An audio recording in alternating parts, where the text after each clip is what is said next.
Last Jedi lovers often say that The Last Jedi is good because it's different.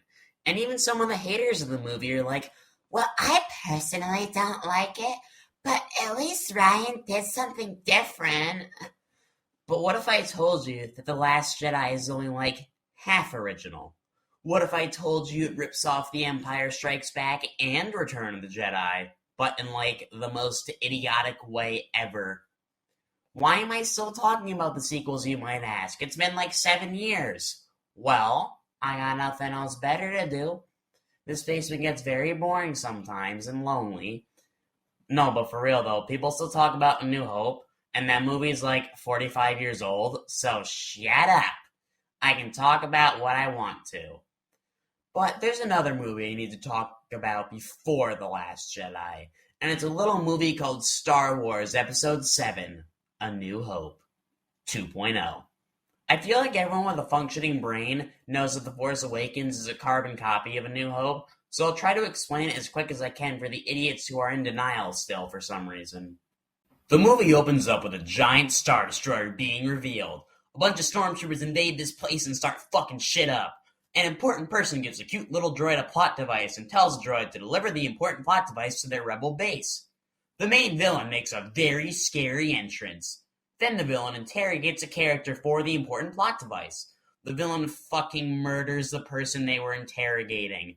Then the villain interrogates the important character who gave the important droid the important plot device. Oh my god, I'm saying important so many times. This person doesn't say anything, but since its character is important, there it is again, and has valuable information, the villain orders a few stormtroopers to take this person away. This person is interrogated again later on in the movie by the villain. The cute droid is captured by little midget natives. Then the droid meets the main character, who is a depressed 19-year-old. The main character meets the old wise mentor figure. The mentor has a very impactful speech about the Force. The mentor takes our main character to a cantina. Also, there's a wolf man at the cantina. The Falcon is referred to as trash. What a piece of junk!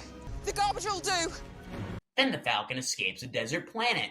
An intimidating officer orders the big giant death ball to destroy an important planet to demonstrate their battle station's destructive power. Our heroes end up on the big giant death ball, and they save an important female character. Trash compactors. Funny stormtroopers. Take over. Hey! The mentor sabotages something inside the big giant death ball. Then the mentor is killed by the villain who just so happens to hate him for very personal reasons. The main hero is heartbroken by this, so he starts brutally murdering poor stormtroopers for no reason out of anger. Why did you do that? You could have just ran away. Both of you could have. Jesus Christ. X-Wings launch an attack on the big giant death ball, and then the X-Wings blow it up, and everyone escapes just in time. Then everyone is celebrating, yay, and they all live happily ever after. The end. It's the same fucking movie, and you can't hide from the truth anymore. Okay, now in a moment you've all been waiting for, The Last Jedi. Well, at least I think you've been waiting for it. I don't know. Can't read your mind. Okay, let's start with the obvious one. The rebels have a base on the snow planet Hoth, and Darth Vader launches an assault with AT-ATs. The rebels attack the AT-ATs with air speeders. Also, there's rebels in the trenches. The Empire absolutely owns the rebels. Then they blow up their shield generator. Then Darth Vader and the snowtroopers invade the base, but our heroes escape in the Millennium Falcon just in time before Vader can get to them. I just want to point this out too. This is how you use a shaky cam, Joby. In Kenobi, the screen was like having a seizure for no reason, and I hated it. I'm so happy that Andor has a real director this time, because I would have lost it, alright? Now here's Chinese Empire Strikes Back. The Resistance discovers a base on the definitely not snow planet called Crate, and they just really let you know that it's not snow. Salt. See guys? It's not snow. It's salt. I really want to know why this idiot ran his finger across the ground and then licked it.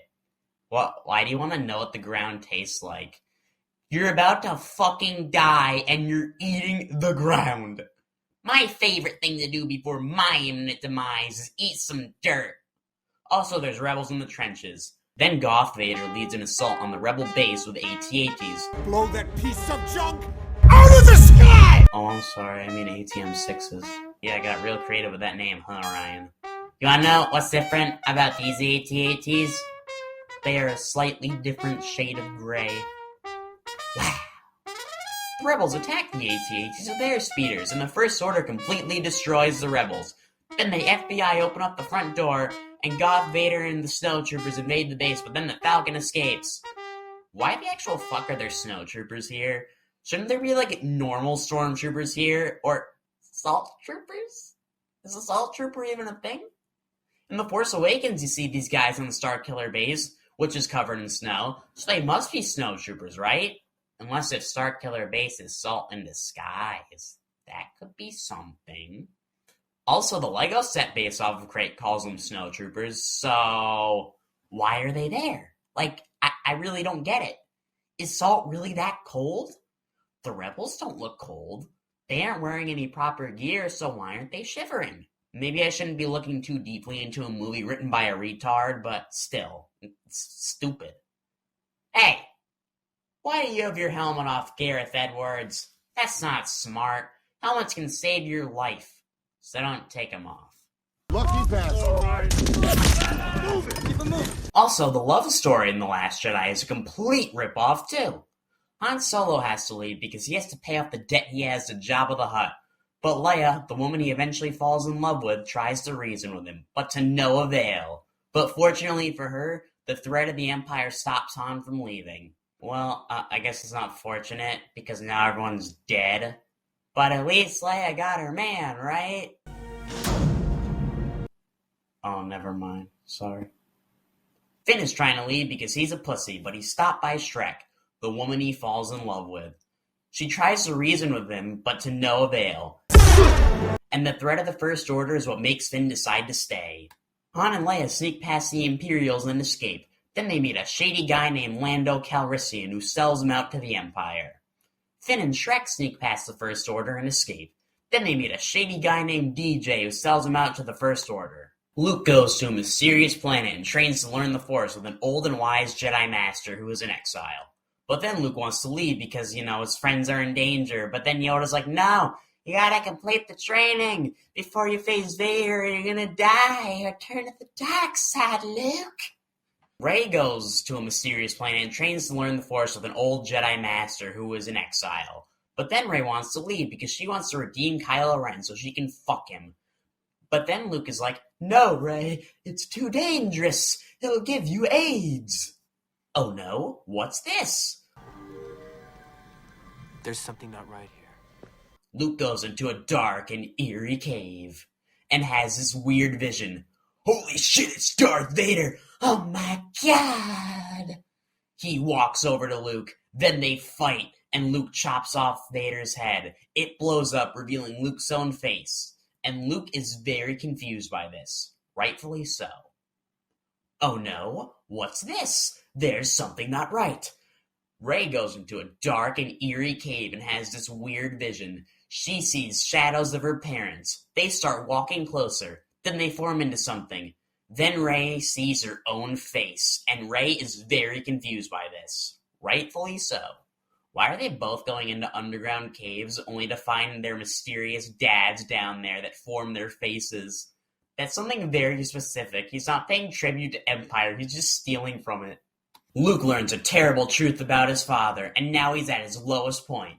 Darth Vader asks Luke to join him, but Luke says, nah, I'ma die now. Peace, bitch.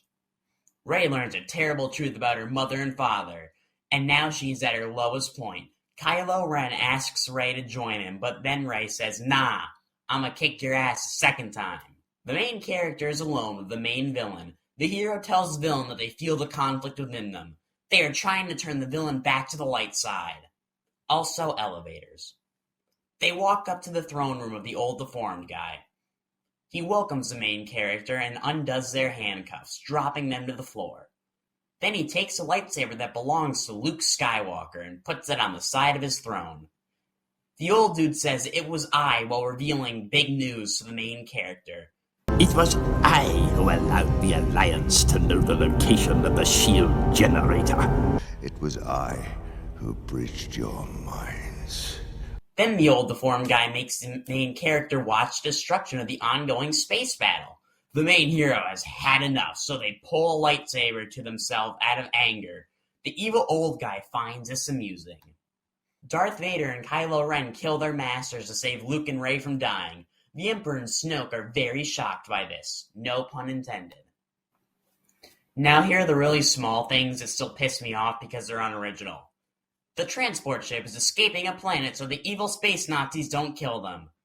Evil Sith Lord is mad at the incompetent officer, so he uses the Force on him through a hologram call thingy. An ATST was hijacked by an important side character that is best friends with a really skilled pilot. Oh yeah, there's also this. Hear me. Leia. It was a cheap move. Like, come on, dude. Really? Stop trying to pay tribute, you asshole. You already ruined everything. That's like the equivalent of murdering someone, then having a heartfelt speech at their funeral. At the end of the day, you still killed them. Just because you said some nice words doesn't make it better. Also, I just want to say this too. The Last Jedi tries so hard to be funny, but The Empire Strikes Back is like naturally funny.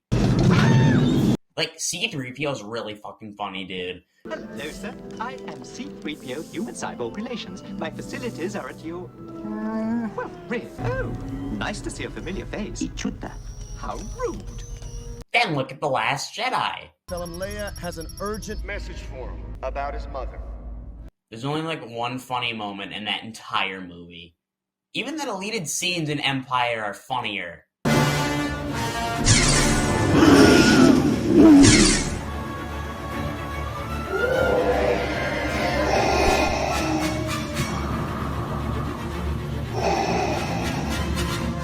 The ones in The Last Jedi are just kind of gay. It's not as shameless as The Force Awakens, but it's still a shameless ripoff. I bet some people would have the argument, but they're just callbacks, because JJ and Ryan are fans. But if JJ and Ryan were fans, then all this stuff wouldn't have happened.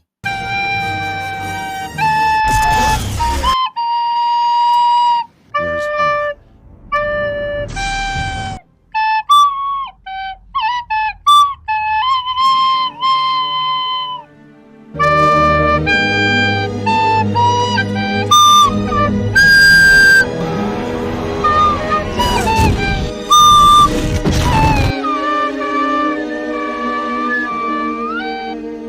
I don't get how people say that these aren't ripoffs. I get that they have some different plot details, but still, that doesn't excuse anything. They're literally copy and pasting stuff and upgrading it. It's just like every Madden and FIFA game. It's the same shit, but looks newer. Also, fuck you, EA. Stories don't have to be 100% original, but there's a difference between being inspired by something and plagiarizing something. Also, if you're making a sequel, you shouldn't steal core ideas from a movie from literally the same franchise. That's so pathetic. Well, you shouldn't be stealing core ideas from any movie, but you get what I mean. But on the other hand, if you look at The Rise of Skywalker, that movie is pretty original, but it's by far the worst. And I just noticed something. The movies in the sequel trilogy get progressively worse as each one comes out. The Force Awakens is the best of the worst, and The Rise of Skywalker is the worst of the worst. And if you think about it, each movie gets less original every time. The Force Awakens is literally equivalent to copy and pasting some article for a school project and then slightly modifying it to make it look like your own so your teacher doesn't fail you for plagiarism. I've never done that before, by the way, just so you know.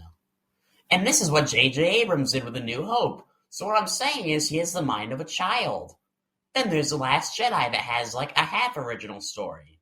Then there's The Rise of Skywalker that has the most original story out of the three, and that movie is an abortion. So yeah, there's that.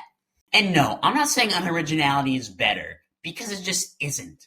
What I'm trying to get at here is that it's just sad that Disney hired the most untalented, retarded, incompetent, brain-dead directors ever. People who just steal good stories from much better movies and then turn it to shit.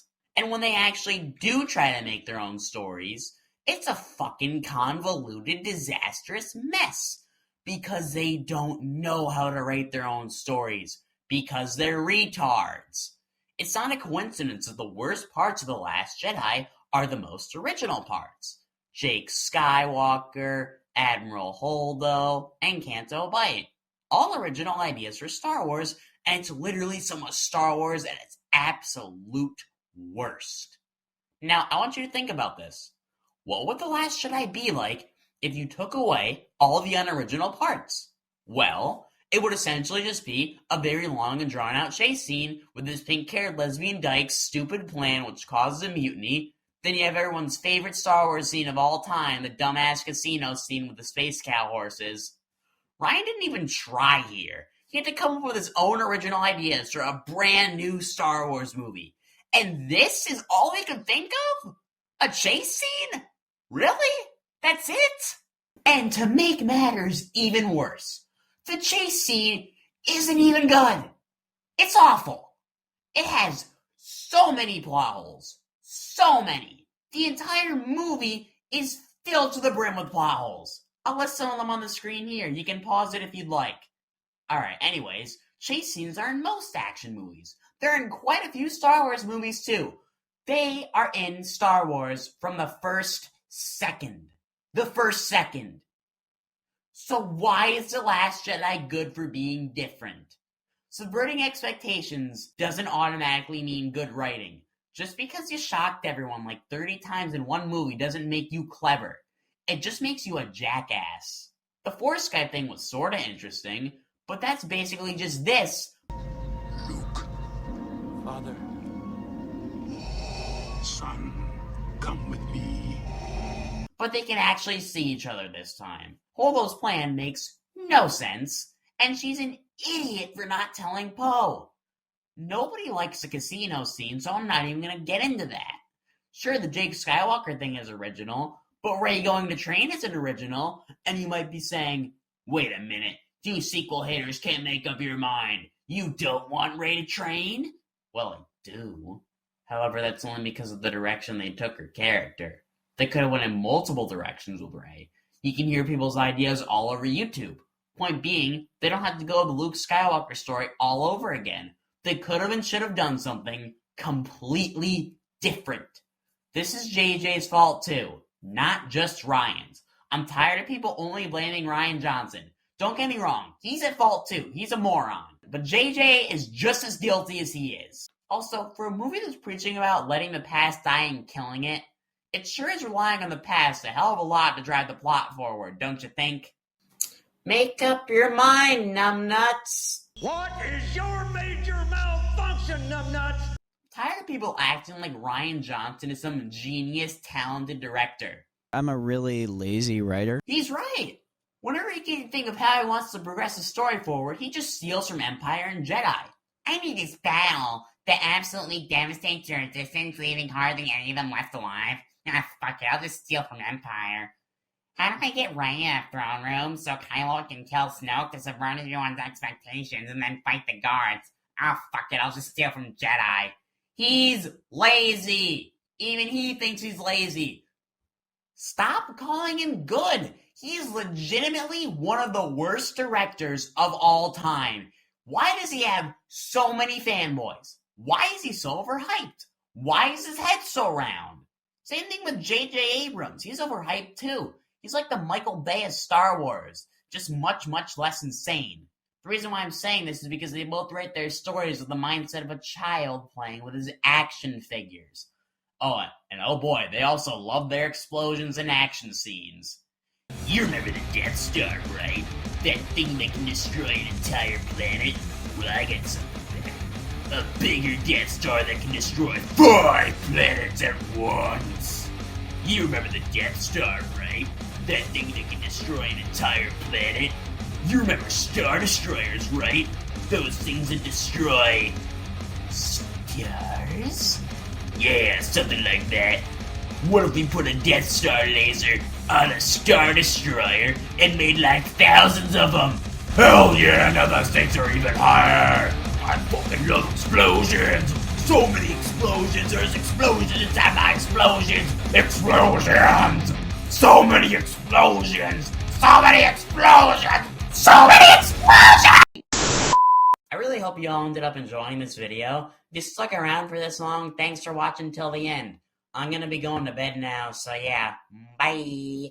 Come on, motherfuckers, come on. Come on, motherfuckers, come on. Yeah. Come on, motherfuckers, come on. Come on, motherfuckers, come on. Release the brainstorm to make your motherfucking brain warm. A strange form, something kind of lyrical. Biggie the Bastard, so that's kind of spiritual. Well, in God we trust, guns are bust. Stop that disgusting suicide thumping. And do you know where you're going to? Do you like the things that I bring? I got 7 like 11's about